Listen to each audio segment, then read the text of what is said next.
Let's start with a hike. So in, swing, in, squat. In, swing, in, squat. All right, so this is a kettlebell combo. It is a swing and a squat combo, all right?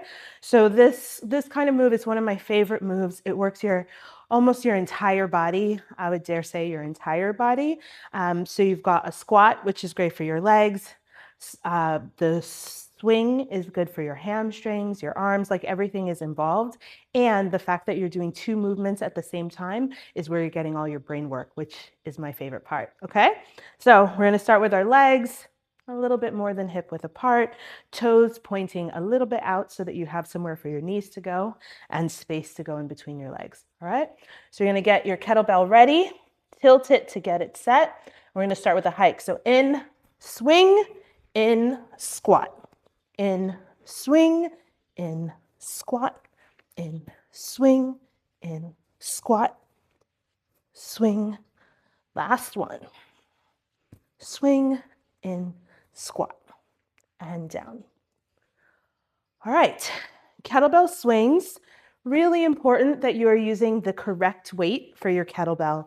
If your kettlebell is too light, then it won't serve its purpose, which is to be a counterweight for your body. And you'll have to both swing and manage the gravity of the kettlebell.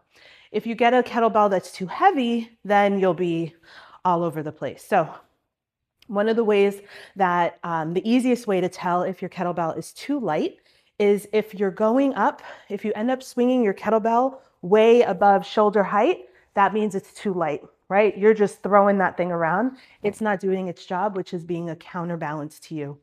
Also, when you're doing that squat where your hands are up front and your butt is down, if your weight isn't heavy enough, then you're not going to get into a deep squat because you're not actually able to do that move against gravity without a counterbalance.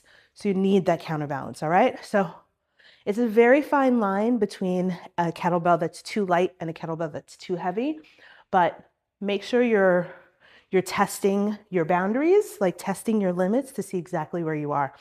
So again, if you're able to swing your kettlebell up like that, it's too light. So see, look at it this way. Here, if your kettlebell, the bell part goes up, see mine is not light because I can't really do it, but if it flares up, it's too light, all right? Last thing, I'm gonna show you this on the side so you can see what your squat is supposed to look like, all right? So we get it ready, set, hike it in, up, and squat. Up, squat. Up, squat. Up, and squat.